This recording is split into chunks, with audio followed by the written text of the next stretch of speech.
jumpa kembali di Arsenalin Indonesia. Kali ini Arsenalin Indonesia akan mengabarkan secara spesial untuk kalian tentang berita terupdate seputar Arsenal. So, pastikan tonton sampai selesai ya.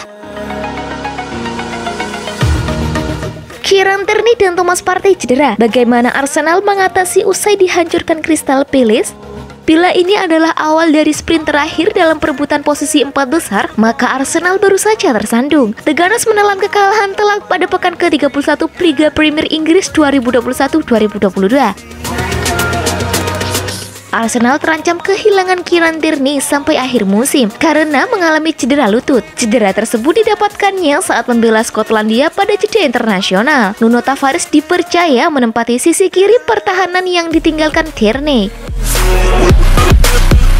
Namun, ex-Benfica tersebut bermain kurang oke saat pertandingan melawan Crystal Palace. Alhasil, Arteta menarik Tavares dan memasukkan Gabriel Martinelli saat turun minum. Hal ini jadi yang kedua kalinya secara beruntun ia mandi lebih cepat usai menjadi starter.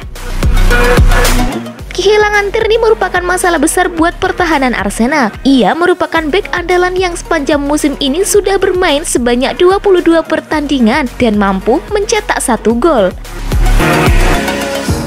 Arsenal mengakhiri musim lalu dengan menempatkan Granit Xhaka sebagai bek kiri. Keadaan tersebut begitu merugikan terutama pada tahap akhir Liga Eropa. Bisa jadi sejarah tersebut kembali terulang pada musim ini. Xhaka bakal ditugaskan untuk mengambil peran Tierney yang kini sedang dibabat cedera.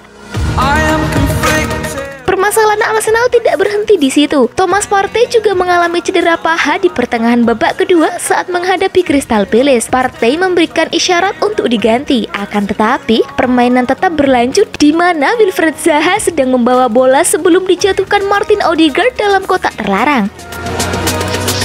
Partey tertatih-tatih sebelum penalti dilakukan. Mungkin butuh waktu sebelum melihat penampilan gemilang gelandang berpaspor Ghana tersebut. Sebetulnya, penampilan Partey bersama Granit Xhaka di lini tengah telah menjadi warna baru. Sayang, cedera yang dideritanya menyebabkan Arsenal harap-harap cemas. Sekarang Arteta harus berinovasi dalam meningkatkan permainan anak asuhnya. Brighton dan Hove Albion menjadi lawan terdekat yang dihadapi pada Sabtu. Kemenangan wajib didatangkan Arsenal saat menjamu Brighton dan Hove Albion. Tambahan 3 poin bakal menjaga asa mereka buat tampil di Liga Champions musim depan. Tetapi dengan Tottenham terlihat makin mengesankan di bawah Antonio Conte dan dengan Tierney serta Partey yang cedera, membuat Arteta harus cermat dalam memasang pemain. Kejeliannya meracik strategi turut dipertaruhkan. Bek Arsenal, Takehiro Tomiyasu masih akan absen di 2 laga lagi. Arsenal telah mengonfirmasi bahwa Takehiro Tomiyasu akan absen untuk 2 pertandingan Liga Premier The Gunners berikutnya, melawan Brighton dan Southampton. Bek kanan secara konsisten berjuang dengan masalah betis sejak pergantian tahun. Sampai kini telah melewatkan 6 pertandingan terakhir Arsenal di papan atas. Mikel Arteta menegaskan bahwa Tomiyasu hampir kembali untuk kekalahan 3-0 dari Crystal Palace pada Senin malam. Tetapi bek kanan itu tidak terlihat di Selhurst Park. Arsenal kini mengungkapkan bahwa pemain internasional Jepang itu akan absen setidaknya beberapa minggu lagi, sebagaimana dilaporkan pihak medis. Diharapkan Takehiro akan kembali berlatih penuh setelah pertandingan di Southampton pada Sabtu, 16 April. Takehiro membuat kemajuan dalam pemulihannya dari cedera otot di betis kirinya yang dideritanya pada Februari. Unai Emery sebut proyek Newcastle lebih menarik ketimbang Arsenal. Mantan pelatih Arsenal, Unai Emery, buka suara tentang penolakannya untuk tawaran Newcastle United pada awal musim. Emery adalah pilihan nomor 1 Newcastle pasca pemecatan Steve Bruce pada Oktober lalu. Tapi, ex-bos Arsenal itu menolak tawaran The Magpies sekaligus menegaskan komitmennya bersama Villarreal. Newcastle pun beralih ke mantan manajer berbakat Bournemouth yang telah ditunjuk Eddie Howe.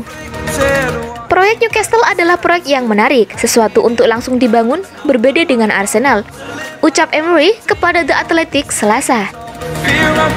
Dengan Arsenal, pertama-tama Anda harus merobohkan tembok yang merupakan sebuah kerja keras, lalu mulai membangun lagi. Newcastle tidak, itu hanya tentang membangun dari bawah ke atas. Jadi itu berbeda, dan saya menyukai ide itu, pungkas Emery.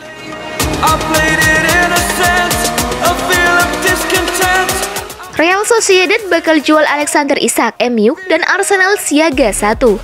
Ada kabar baik datang bagi Manchester United dan Arsenal. Striker incaran mereka, Alexander Isak, dilaporkan akan dijual Real Sociedad di musim panas ini. Vichayes melaporkan bahwa kedua tim ini bisa merekrut Isak di musim panas nanti karena Sociedad mulai ambil ancang-ancang menjual sang pemuda. Menurut laporan itu, Sociedad akan menjual Isak di musim panas nanti. Sang striker bakal dilego jika mereka gagal ke Eropa. Sociedad belakangan tengah bermain kurang stabil sehingga mereka kini menempati peringkat 6 klasemen sementara La Liga. Jika mereka gagal ke Liga Eropa atau Liga Champions musim depan, mereka butuh tambahan dana agar bisa tampil lebih kompetitif. Jadi, mereka akan menjual 1 atau 2 pemain mereka. Menurut laporan itu, Sociedad sudah menentukan pemain mana yang akan mereka jual. Pemain itu adalah Alexander Isak. Isak sebenarnya diproyeksikan jadi pilar lini serang Larea. Namun mereka tahu bahwa ada banyak klub seperti MU dan Arsenal yang meminati jasanya. Jadi ini kesempatan Sociedad untuk mendapat dana besar dari penjualan Isak. Jadi mereka ambil ancang-ancang menjualnya. Menurut gosip yang beredar, Sociedad sudah menentukan harga jual Isak di musim panas nanti. Sang striker akan dibanderol sekitar 80 juta euro di bursa transfer yang akan datang.